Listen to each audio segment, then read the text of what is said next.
So what I noticed right away here is that it chose Velvia instead of Classic Chrome, which is an odd choice because Classic Chrome has those Kodak colors and Velvia doesn't. It's also missing white balance shift. It's missing grain and grain size. It's missing color chrome effect and color chrome effect blue. And it's also missing clarity and noise reduction.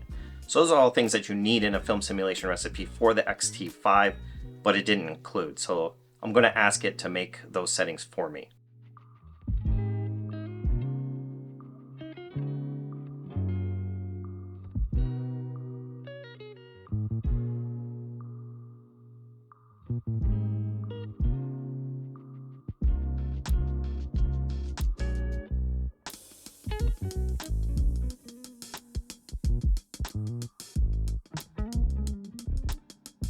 Okay, I think we have everything we need for the recipe.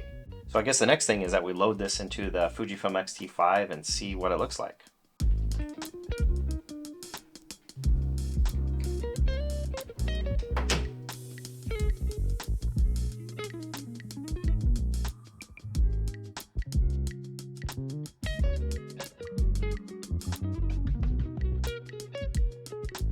Okay, so I'm also going to put in here my Kodachrome II film simulation recipe, which is intended to mimic the same emulsion that I asked the AI to create a recipe for.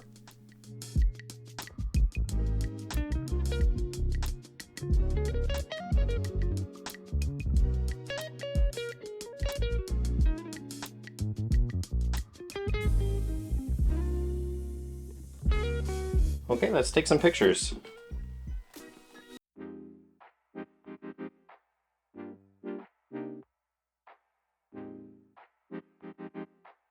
Skyline Park is near where I live. The desert blooms with pops of color in the spring, an ideal opportunity to try these recipes on my camera.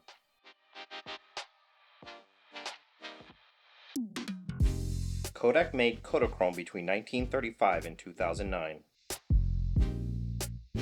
Kodachrome X was in the second generation of the film, sold between 1962 and 1973. The rich, true-to-life colors of Kodachrome are iconic.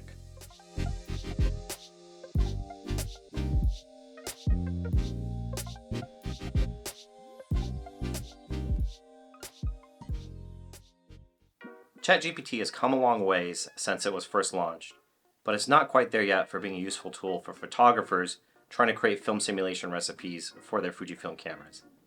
It doesn't understand what all of the camera settings do and which ones are required for each model. It also doesn't do well at analyzing image aesthetics for certain film stocks and correlating that to Fujifilm settings. It'll get there though, just give it some time. So what do you guys think? Did ChatGPT do a good job making this film simulation recipe? Does it look good? Let me know in the comments.